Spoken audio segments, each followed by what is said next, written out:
Hi everyone, I'm David Fisher and this is Presidential Chronicles, the series of books and videos on American history as seen through the lives of the presidents of the United States.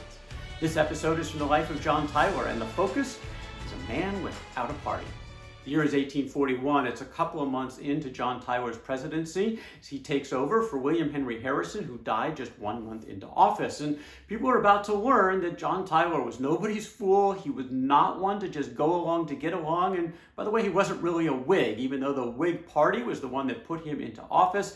That is not where his ideological alignment was. He was based his ideology on the small r Republican ideals of a strict constructionist of the Constitution, an extremely limited role of the federal government in the domestic affairs of the nation, really just what was explicitly enumerated in the Constitution and not 1 ounce more. He now saw himself, in fact, as a role as the personal guardian for states and individual liberty in the country, and he was about to be completely at odds with the Whig Congress that had a very different view of the world and the agenda that they wanted to put forward.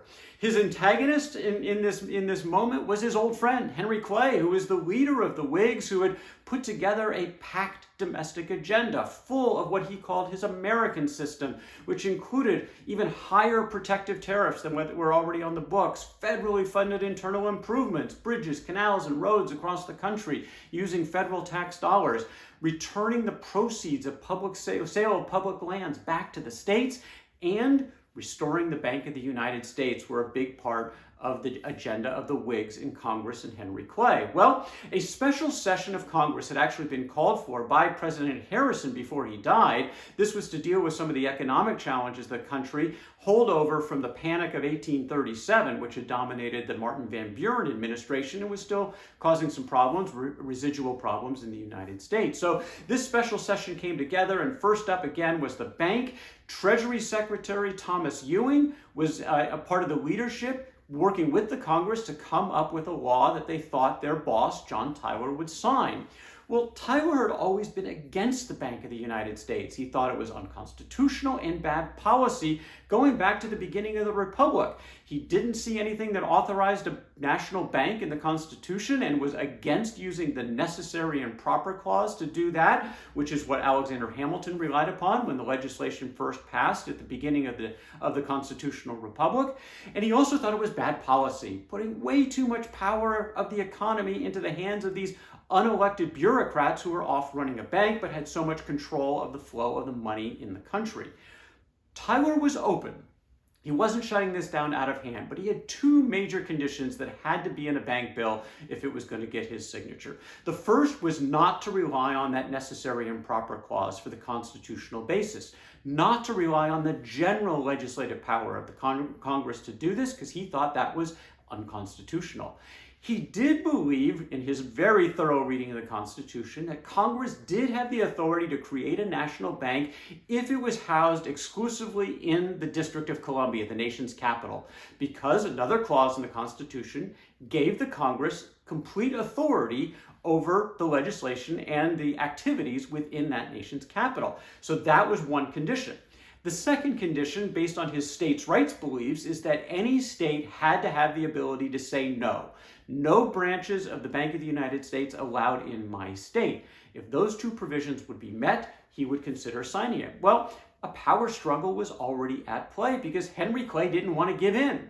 These initiatives were baked into the bill, and Henry Clay stripped them out. He ended up having an argument with the President of the United States that did not go well, and Tyler eventually ended that argument by saying, "Go you now then, Mr. Clay, to your end of the avenue, where stands the Capitol, and there perform your duty to the country as you shall think proper. So help me God, I shall do mine at this end as I think proper." The battle was already drawn, so the question is, how would Clay react? Well, he did offer one amendment.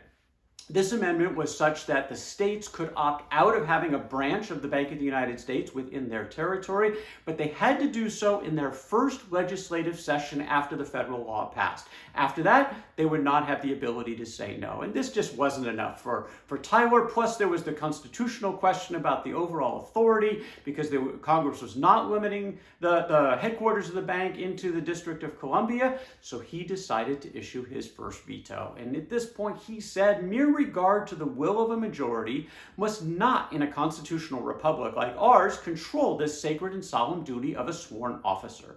The duty is to guard the fundamental will of the people themselves from a change or infraction by a majority in Congress. And in that light alone do I regard the constitutional duty which I now must reluctantly discharge. This was his job, and he was doing it because he felt this was unconstitutional. He thought it was bad policy, and that was his right per the Constitution. Now, before Andrew Jackson, no president had issued a veto other than for constitutional concerns. Jackson was the first one to do it for policy concerns. And now going forward, Tyler is adopting both of those, constitutional and policy concerns, to issue his first veto. On the topic of the veto, Tyler put it out there. I took an oath that I would preserve, protect, and defend the Constitution of the United States. Entertaining the opinions alluded to and having taken this oath, the Senate and the country will see that I could not give my sanction to a measure of the character described without surrendering all claim to the respect of honorable men and confidence on the part of the people. He was doing his job. This was the first of 10 vetoes that Tyler would issue. The only one who had done double digits before that was Jackson. He issued 12 in 8 years. Tyler would issue 10 in a little less than 4. The Whigs in Congress were astounded by this. They were appalled. The gall of this president. We put you in power. How can you do this to us? Well, they really could only look at themselves at this point. He didn't owe them anything. They chose him, and he had no plans to change. The fact that they didn't realize that he was not aligned to their political ideology and agenda, that was on them. Now, of course, Tyler has some responsibility associated with this. He accepted the nomination of the Whig Party, even though he was really not a Whig. He was much more aligned to the Democrats. So some of the fault was his, but nevertheless, he is not hiding who he was. He is a small R Republican, small use of the federal government, strict constructionist. This did not pass muster. And oh, by the way, the Democrats, they were thrilled at this. And they had plenty of votes to make sure that the Whigs in Congress could not override Tyler's veto.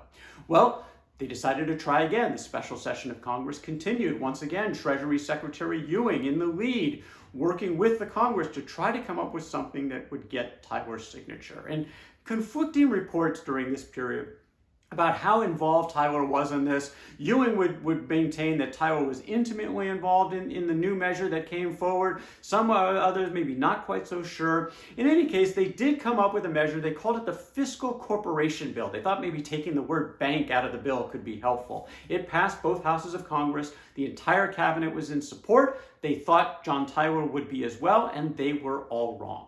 John Tyler issued the veto of his second bank bill on September the 9th. He had a bunch of technical concerns, but mostly he continued to insist that he would not concede the constitutional authority under the general legislative powers for the Congress to pass this bank bill, which, by the way, didn't matter the fact that the Supreme Court of the United States had already said in their mind that the National Bank was constitutional. It was not, according to John Tyler. And the Whigs in Congress were not willing to budge on this topic either, and so Tyler issued that next veto.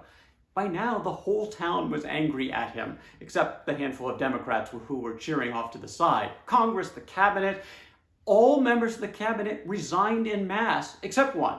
Daniel Webster, the Secretary of State, decided to stick it out with Tyler. Everyone else handed in their pink slips, and Secretary Ewing was the most outspoken, feeling that Tyler, the president, was basically disingenuous throughout this process. It didn't seem to bother Tyler very much. He had replacement nominees ready to go the very next day, part of a total of 21 cabinet officials. Against just 6 cabinet positions, he had 21 people serve in those posts in his slightly less than 4 years as president. The Whigs in Congress were up in arms over this, and they not only condemned Tyler, they felt they were being betrayed. 50 of them gathered on Capitol Square to formally kick Tyler out of the Whig Party.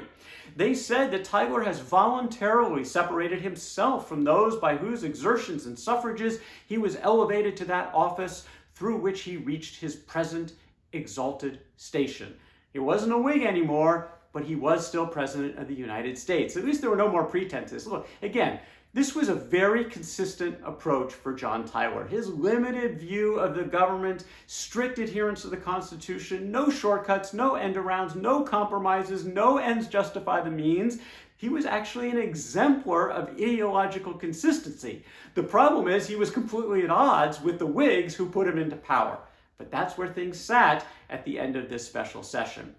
The question was, what would happen next as some of those ideological problems continued? That's exactly what happened, and those are stories for another day. That is John Tyler, Man Without a Party.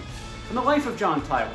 For more presidential chronicles, check out my books on Amazon.com, and don't forget to subscribe to my YouTube channel. Until next time, I'm David Fisher, and this is Presidential Chronicles.